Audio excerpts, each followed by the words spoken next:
하나님의 말씀 누가복음 9장 49절에서 50절의 말씀입니다. 네, PPT가 준비되어 있습니다. 새 번역이기 때문에 우리 PPT 화면을 보시면서 한 목소리로 하나님의 말씀 봉독하시겠습니다. 요한이 대답하였다. 선생님, 어떤 사람이 선생님의 이름으로 귀신을 내쫓는 것을 우리가 보았습니다. 그런데 그 사람은 우리를 따르는 사람이 아니므로 우리는 그가 그런 일을 하지 못하게 막았습니다. 그러나 예수께서는 그에게 말씀하셨다. 막지 말아라. 너희를 반대하지 않는 사람은 너희를 지지하는 사람이다. 아멘. 어른을 영접해야 하는 이유라는 주제로 말씀을 전하겠습니다. 저번 주에 설교 말씀은 아이를 영접해야 하는 이유였습니다. 그런데 오늘은 어른을 영접해야 하는 이유에 대해서 말씀드립니다. 오늘 본문 말씀의 시작은 요한이 대답하였다로 시작됩니다. 요한이 대답을 하였습니다. 여러분 잘 아시겠지만 대답을 한다는 건 누군가에게 질문을 받았을 때 또는 누군가에게 어떤 메시지를 들었을 때 반응입니다. 예수님께서 저번 주에 어떤 말씀을 하셨죠? 너희들은 어린이를 영접하라, 어린이를 받아들여라 라는 그 메시지를 예수님께서 전하시니까 요한이 이제 대답을 하는 겁니다. 그런데 예수님, 이렇게 반응이 있는 거죠.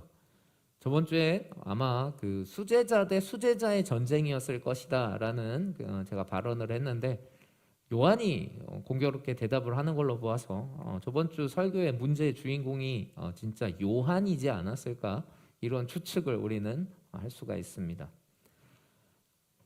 요한이 예수님에게 이렇게 질문합니다. 어떤 사람이 선생님의 이름으로 귀신을 내쫓는 것을 우리가 보았습니다. 그런데 그 사람은 우리를 따르는 사람이 아니므로 그가 그런 일을 하지 못하게 막았습니다. 재밌죠? 그 어린아이들을 받아들여라. 어린아이를 작고 연약한 지체를 받아들이는 것이 너희가 해야 할 일이다. 이렇게 예수님께 메시지를 들으니까 요한이 불현듯 예전에 자기가 했던 행동이 떠오르는 겁니다. 그렇다면은 예수님, 어린아이를 받아들이라고 하셨으니까 어른은 받아들이지 않아도 괜찮은 거죠? 이렇게 예수님에게 되묻고 있는 겁니다. 아마도 어린아이를 받아들이라는 말에 뭔가가 또 떠올랐던 것 같아요. 그렇다면 저희가 이런 일이 있었는데 이거는 괜찮은 거죠? 이렇게 예수님께 지금 묻고 있다라는 것입니다. 어린아이가 가지는 그 심볼은 무엇입니까? 어린아이가 가지고 있는 심볼은 작은 연약한 지체를 상징합니다. 그렇다면 오늘 설교의 주제인 이 어른이, 그러나 어른인데 나와는 다른 어른이지 않겠습니까? 는 어떤 의미를 가지고 있을까요?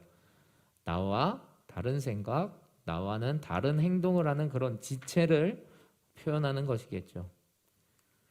여러분들 어떻게 생각하십니까? 오늘 이 말씀의 주제가 되는 그 사람은 예수님의 이름으로 능력을 행하지만 예수님과 제자들과는 동행하지 않는 자라는 걸 우리가 쉽게 알 수 있죠. 이게 무슨 큰 의미가 있습니까? 이렇게 이야기를 하실 수가 있을 것 같은데요. 제자들 입장에서는 이 사람이 정말 이해가 되지 않는 겁니다.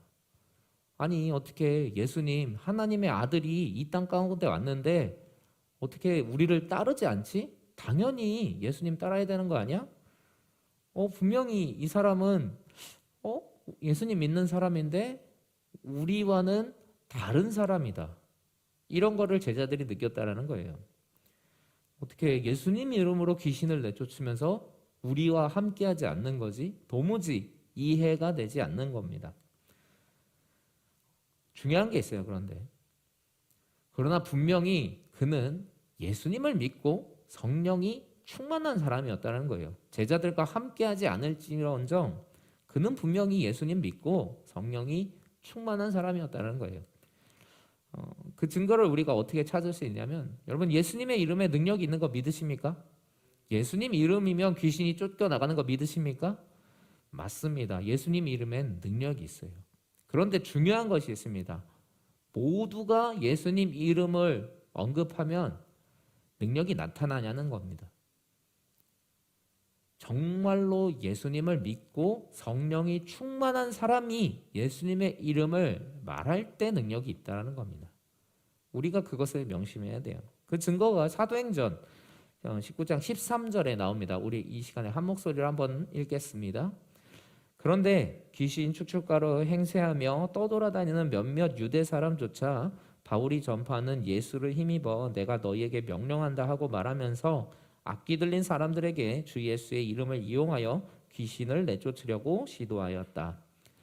사도들이 그 예수님 이상으로 큰 능력들을 막 발휘를 합니다.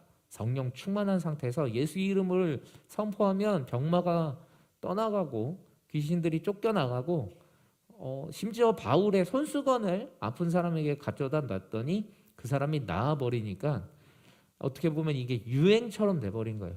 예수 이름으로 이게 유행이 돼버린 겁니다.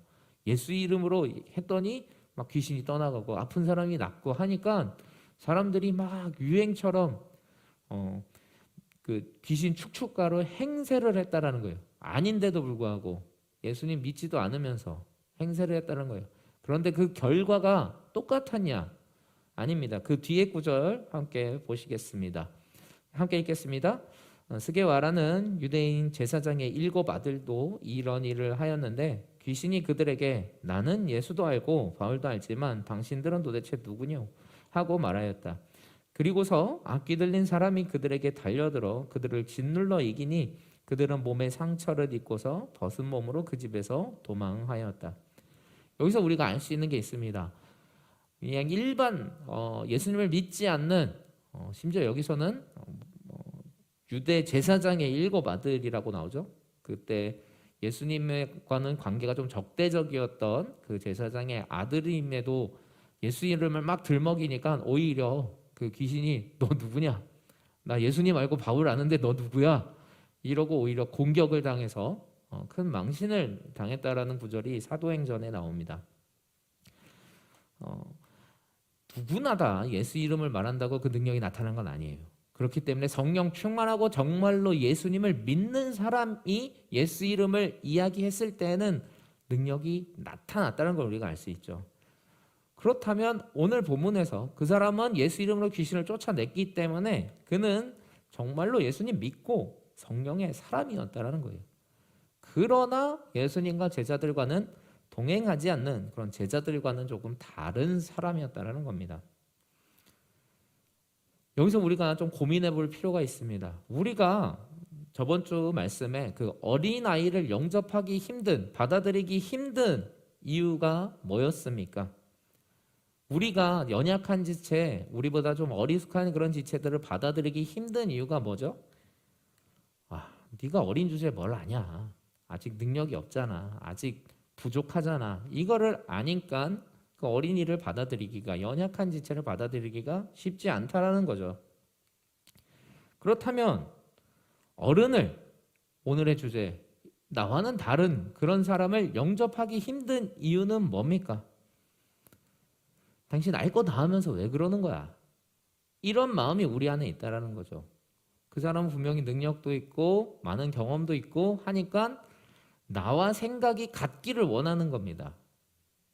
나와 똑같이 행동하기를 우리가 원하는 마음들이 있는 거예요. 그런데 그 사람이 그렇게 행동을 하지 않을 때 우리는 불편한 겁니다.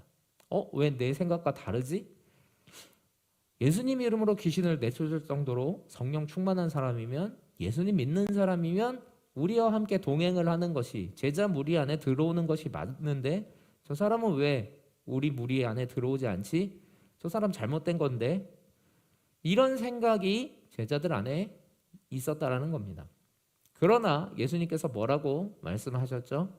그러나 예수께서는 말씀하셨다. 막지 말아라.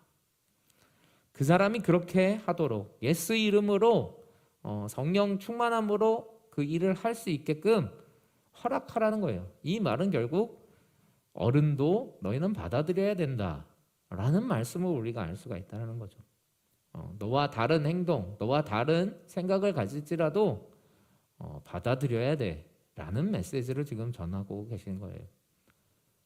그런데 저는 목회를 하면서 이 말씀이 가장 지키기 힘든 말씀 중 하나라는 것을 깨달습니다. 정말 지키기 어려운 말씀이에요. 그 증거가 사실 우리 한국 교회인 것 같습니다. 한국 교회 교단인 것 같습니다. 저희 나라는 대부분이 대한예수교 장로교 아닙니까? 웬만한 교회는 거의 다 대한예수교 장로교죠. 저희 교회도 아시는 분들은 아시겠지만 대한예수교 장로교입니다. 그런데 대한예수교 장로교인데 그 교단이 무려 한 100개가 넘어간다고 해요. 굵직하게는 통합이랑 합동이라는 교단으로 나눠져 있고요. 저희 교회는 합동의 개혁, 그 중에서도 총회연합이라는 복잡한 그런 교단들이 되는 거예요. 너무 이게 갈라지는 거예요. 생각보다 같은 하나님 믿고 심지어 카톨릭이 아니고 같은 우리 이 개신교 안에서도 갈리고 나뉘고 한다라는 겁니다.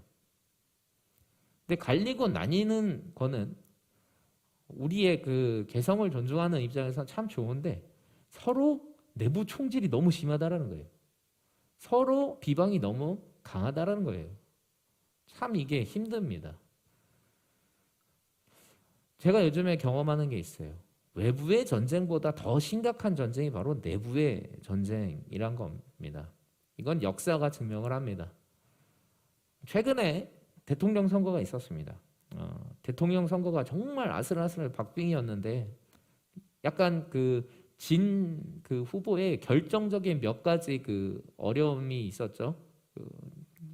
안 좋은 부분들이 있었죠. 그런데 그런 것들 중에 가장 그 이슈가 되었던 게 그 사람이 이렇게 개발하려고 했던 그곳에 그 개발의 문제가 걸렸는데 재밌는 건 그 이야기를 그 다른 당에서 끄집어낸 것이 아니라 후보를 정하는 그 과정 가운데서 같은 당 안에서 그 이야기가 나왔다는 거예요. 가장 결정적이고 어떻게 보면은 치명적인 그런 약점을 오히려 본인들끼리 경쟁하는 가운데서 공개를 했다라는 것입니다. 결국 그 후보가 지는 것을 우리가 경험했습니다. 그런데 이거는 계속되는 일입니다. 안내일기라는 그 책 아시죠? 최근에도 전쟁이 자꾸 발발해서 우리가 함께 기도하자라는 그런 카톡 메시지를 어떤 지체가 올리기도 했는데요. 그 안내 그 유대인들이 가장 무서워했던 그 존재는 나치가 아니었다고 합니다. 게시타포가 아니었다고 해요. 카포라는 유대인들 사이에서 서로 밀고 하는 그런 밀고자 그 비밀스럽게 유대인에도 불구하고 유대인을 고발해서 나치에게 넘기는 그런 존재들이 있었다고 합니다. 그 수용소 안에서도 카포라는 그들이 가장 오히려 두려웠다고 합니다. 내부 안에서 어떻게 보면은 내부 고발자 같은 존재들이 우리에게 있어서는 가장 어려운 존재인 겁니다. 이렇게 하나가 되는 것은 정말 쉽지 않은 겁니다. 어린이를 영접하는 것 이상으로 어른을 영접하는 것, 어른을 받아들이는 것, 나와 다른 사람을 받아들이는 것 정말 어려운 일입니다. 목회를 하면서 알았습니다. 서로 사랑하는 지체들과 하나 되는 게 무지하게 힘든 일이구나. 제가 그래도 많은 교회들을 좀 보고 경험했는데 정말 한 마음으로 하나 되는 교회는 단 한 교회도 없었어요. 다 다르더라고요. 꼭 찾아와서 저 사람 때문에 저 교회 못 나가겠습니다. 이런 상담 정말 많이 했어요. 누구 때문에 교회 못 다니겠어요? 이런 상담 정말 많이 합니다. 그만큼 하나 되는 것, 우리와 다른 그런 지체를 받아들이고 용납하는 이런 문제는 결코 쉽지 않은 문제입니다. 단순히 제자들만의 문제가 아닙니다. 근데 그러면 꼭 이런 질문하는 분들이 있습니다. 목사님, 그러면 무조건 남을 영접해야 하는 것입니까? 이런 질문에 우리가 좀 빠질 수가 있습니다. 그런데 성경을 잘 봐야 됩니다. 오늘 말씀에 예수님께서 이렇게 말씀하셨어요. 그냥 단순히 막지 말아라 이렇게만 얘기를 하신 게 아니라는 거예요. 막지 말아라. 너희를 반대하지 않는 사람은 너희를 지지하는 사람이다. 이 말을 바꿔 말하면 너희를 반대하는 사람은 막아야 된다는 거예요. 너희를 지지하지 않는 사람이기 때문에. 이게 무슨 말이냐 하면요. 제가 요즘에 저희 자녀들에게 꼭 하는 말이 있어요. 얘들아, 우린 살면서 분별을 해야 된다. 분별. 이 분별이라는 게 너무 중요하더라고요. 왜냐하면 사단은 정말 광명한 천사로 위장해서 우리를 공격하기 때문이에요. 하와를 유혹할 때 뱀이 어떤 말로 유혹을 했습니까? 너 죽을 거야. 이렇게 얘기했나요? 죽을 거야는 하나님이 하신 이야기죠. 너 살 거야. 사는데 지금보다 더 잘 살 거야. 이렇게 달콤한 말로 유혹을 하는 게 뱀이었습니다. 정말 그렇기 때문에 우리는 항상 분별해야 되는 거예요. 오늘 말씀처럼 우리는 나와 다른 사람들을 받아들여야 돼요. 그런데 중요한 게 가장 짚고 넘어가야 되는 부분은 분명히 있습니다. 그것은 바로 진리에는 우리가 항상 단호해야 되지만 방법에는 열려 있어야 한다는 것이죠. 예수님께서 우리에게 원하시는 건 이거예요. 절대 바뀌지 말아야 되는 그 절대 진리에 있어서는 그 누구보다도 단호해야 됩니다. 타협이 없어야 된다는 거예요. 그런데 중요한 건 방법, 믿음의 스타일에는 조금 열려 있어야 된다는 것입니다. 이 문제가 해결되는 교회는 건강한 교회고 부흥하는 교회일 것입니다. 저희 교회는 참 다양한 사람들이 모여 있다는 것을 알 수가 있습니다. 경제적인 그런 빈부격차도 있으면서도 개성이 참 뚜렷합니다. 음악을 하는 친구들도 있고 또 춤을 추는 그런 청년들도 있고 대학을 다니는 청년들도 이 자리에 있습니다. 그러면서도 직장 생활하는 또 나이들도 이제는 조금 청년부 안에서도 좀 이렇게 벌어지는 것 같아요. 예전과 다르게 좀 더 나이가 좀 있으신 분들도 있고 또 갓 들어온, 오늘은 안 왔네요. 여진이 같이 막 이제 대학 새내기들도 있죠. 이처럼 이 폭이 점점 넓어지는 것을 봅니다. 그런데 중요한 게 있어요. 이 모든 것들이 아름답게 잘 수용되는 교회가, 그런 공동체가 건강한 공동체라는 것입니다. 그게 하나님이 원하시는 거예요. 왜냐하면 본질이 같으면 방법이 달라도 결과가 같기 때문입니다. 이게 중요해요. 길이 같아야 돼요. 예수님만이 길이고 진리고 생명이기 때문에 예수님 외로 가면 이건 다 이단이고 잘못된 거예요. 그런데 이제 예수님이라는 그 길 안에 들어섰잖아요. 그럼 우리가 천천히 천국을 향해 이렇게 가는 건데 어떤 분은 달려갑니다. 예수님 너무 좋아서 미친 듯이 달려가는 분들이 있어요. 어떤 분은 조깅하듯 갈 겁니다. 어떤 분은 걸어가기도 할 겁니다. 어떤 분은 조심조심 한 발 한 발 떼는 분도 계실 겁니다. 그런데 뛰는 사람 입장에선 한 발 한 발 뛰는 사람이 답답할 수 있어요. 한 발 한 발 뛰는 분들 입장에선 뛰는 분이 넘어질까 걱정될 수 있다는 거예요. 그러나 중요한 건 같은 길 안에 있느냐 없느냐예요. 막 달려가는 사람이 무조건 좋을 것 같죠. 달리면 부상의 위험이 항상 도사립니다. 번아웃이라는 게 있더라고요. 그럼 걷는 건 무조건 좋냐? 빨리 달려야 되는 순간에 달리지 않으면 그것만큼 또 답답한 게 없죠. 그런데 그 내막을 보게 되면 다 이해가 됩니다. 목사님, 그 사람 때문에 교회 못 다니겠어요? 이런 질문을 받았을 때 참 안타까운 건 그 사람의 그 상황을 알면은 이해가 되는 부분들이 있거든요. 그런데 그 사람의 상황을 모르면 도저히 이해가 되지 않는 거예요. 저 사람 하나님 믿는다면서 왜 저렇게 합니까? 왜 그렇게 행동합니까? 이런 말들을 할 수밖에 없죠. 그러나 목회자로서 여러 다양한 상황들을 듣게 되면 그 사람은 이래서 이렇습니다. 물론 100% 오픈은 하지 못하지만 최선을 다해서 성도들을 이해시키는 것이 목회자의 일인 것 같습니다. 걷는 사람은 뛰다가 넘어져 본 사람들인 것 같아요. 그러니까 무조건 달리는 게 좋지 않다고 생각하고 걸어가는 사람인 거죠. 뛰는 사람은 하나님 만난 그 기쁨의 감격이 너무 좋아서 그 열정 향해서 달려가는 사람입니다.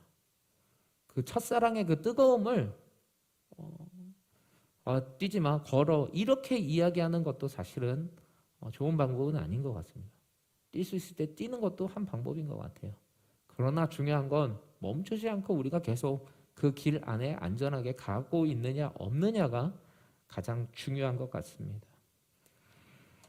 그리고 우리가 다른 사람을 받아들이고 한 공동체를 이뤄야 되는 가장 결정적이고 중요한 이유가 있습니다.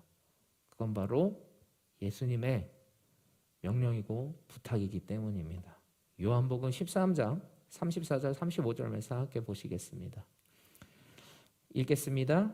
이제 나는 너희에게 새 계명을 준다. 서로 사랑하여라.